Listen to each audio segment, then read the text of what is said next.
পরিবার পরিজনদের সাথে ঈদের ছুটি কাটাতে নারীর টানে বাড়ি ফিরছেন কর্মজীবী মানুষ।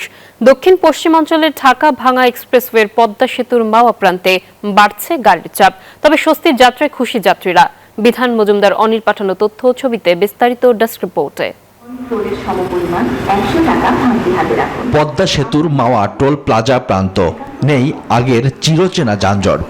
থেমে থেমে আসছে গাড়ি, কয়েক সেকেন্ডের ব্যবধানে টোল দিয়ে সেতু অভিমুখে ছুটছে গাড়ি। ব্যক্তিগত গাড়ির পাশাপাশি অনেকেই বেছে নিয়েছেন দুই চাকার বাহন মোটরসাইকেল।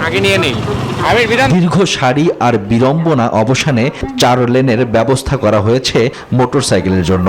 ভোগান্তি লাঘবে এমন সুন্দর উদ্যোগ এর আগে দেখেননি কেউ। বিকাশ পেমেন্টে 10,000 টাকার বেশি অফার। শপিং চলছে তো।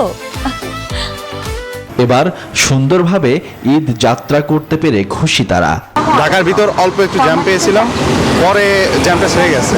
আর আমি এখন যাব মাগুরাতে। ঢাকা যাত্রাবাড়ি থেকে আমি বরিশালের উদ্দেশ্যে রওনা দিয়েছি। এখন এই পর্যন্ত যা আসলাম, আলহামদুলিল্লাহ সবকিছু মিলে ভালো। কোথাও কোনো জ্যামজট নাই, আইন শৃঙ্খলা সবকিছু সুন্দরভাবে চলতেছে। অবশ্যই ফার্স্ট টাইম ভালো লাগতেছে, আর দ্বিতীয়ত শ্বশুরবাড়ি যাচ্ছি সবার সাথে ঈদ করার জন্য। যাত্রীদের নির্বিঘ্নে গন্তব্যে পৌঁছাতে ব্যবস্থা নিয়েছে প্রশাসন ও সেতু কর্তৃপক্ষ।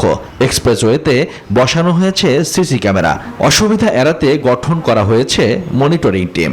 আমাদের 10টি টোল প্লাজার মাধ্যমে বুথের মাধ্যমে টোল আদায় হচ্ছে। মোটরসাইকেলের জন্য 4টা লেন আছে এবং আমরা দেখছি যে 3 থেকে 4 সেকেন্ডের মধ্যে টোল আদায় সম্পন্ন হয়ে যাচ্ছে, গাড়ি নির্বিঘ্নে যাচ্ছে। ফিরতি পথেও এমন ব্যবস্থা রাখবেন সংশ্লিষ্টরা, এমনটাই আশা ঘরমুখ মানুষের। Desk report, news 24।